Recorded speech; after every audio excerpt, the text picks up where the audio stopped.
അനീഷിന് ഒരു നിലപാടുണ്ട്, അനീഷിനൊരു ഇത്തിരി നിലപാടുണ്ട് എന്നുള്ളതേ പറയാൻ പറ്റുള്ളൂ. എനിക്ക് അങ്ങനെ ഒരു കണ്ടസ്റ്റന്റിനെ പറയാൻ പറ്റില്ല കേട്ടോ. അതായത് നിലപാടുകളില്ല ആർക്കും. അങ്ങനെയാണെങ്കിൽ വേറൊരാളുടെ എക്സാമ്പിൾ എടുത്ത് നോക്കില്ല, അതായത് അനു ഒരു ഇഷ്യൂ ഉണ്ടാക്കിയിട്ടുണ്ടായിരുന്നു തുടക്ക സമയത്ത്, ഓർമ്മയുണ്ടാവുമല്ലോ. അപ്പൊ അതിൽ ലാലേട്ടൻ വരെ ഞങ്ങളാരും കണ്ടില്ലല്ലോ, പിന്നെ അനു മാത്രം എവിടുന്ന് കണ്ടു എന്ന് ലാലേട്ടൻ വരെ അനുവിന്റെ അടുത്ത് തിരിച്ചു ചോദിച്ചപ്പോഴും അനു കണ്ടത് ഞാൻ കണ്ടു, അനുവിന്റെ നിലപാടിൽ ഉറച്ചു നിൽക്കുകയാണ്. അങ്ങനെയാണെന്നുണ്ടെങ്കിൽ അക്ബറിന്റെ ഒരു വിഷയത്തിൽ ഇന്നലത്തെ 2 ദിവസത്തിന് മുന്നുള്ള എപ്പിസോഡില് അക്ബർ വന്നിരുന്ന അനുവിനോട് സംസാരിക്കുകയാണ്. നിങ്ങൾ അന്ന് പറഞ്ഞ വിഷയത്തിനകത്ത് നിങ്ങൾക്ക് എന്തെങ്കിലും തരത്തിലുള്ള ഒരു ഇതുണ്ടോ, അപ്പോളജിയോ മറ്റോ പറയാനുള്ള ഒരു രീതി? എനിക്കറിയാം അത് തെറ്റാണെന്ന്, പക്ഷെ എനിക്ക് ആ ടൈമിൽ ഫീൽ ചെയ്തത് അതാണ് എന്ന് പറയാണ്.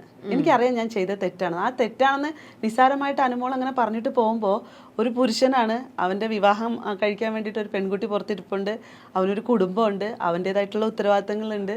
അപ്പോൾ അവനെ പുറത്ത് അങ്ങനെ വലിച്ചെറിഞ്ഞിട്ട് കൊടുത്തില്ലേ, അത് വളരെ മോശമായിട്ടുള്ള രീതിയല്ലായിരുന്നോ? അങ്ങനെയാണെന്നുണ്ടെങ്കിൽ ആ എറിഞ്ഞിട്ട് കൊടുത്തതിൽ തന്നെ പിടിച്ചു നിൽക്കാത്ത എന്തായിരുന്നു? തിരിച്ചു വന്ന് അവൻ ചോദിക്കുമ്പോഴത്തേക്ക് അവൻ അത്ര ഇമോഷൻസ് ഉണ്ട്. ആ വിഷയത്തെ വീക്കെൻഡ് എപ്പിസോഡുകൾ സംസാരിച്ചിട്ട് കൂടിയില്ല.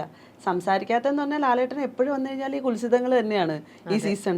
ലാലേട്ടനെ പോലുള്ള ഒരു മനുഷ്യന് ഒരു സമാധാനവും ഒരു ഇതൊക്കെ തന്നെ വേണ്ടേ? അയാൾ ഈ പറഞ്ഞ പോലെ ഇതുപോലത്തെ കുൽസിതങ്ങൾക്ക് മാത്രം മറുപടി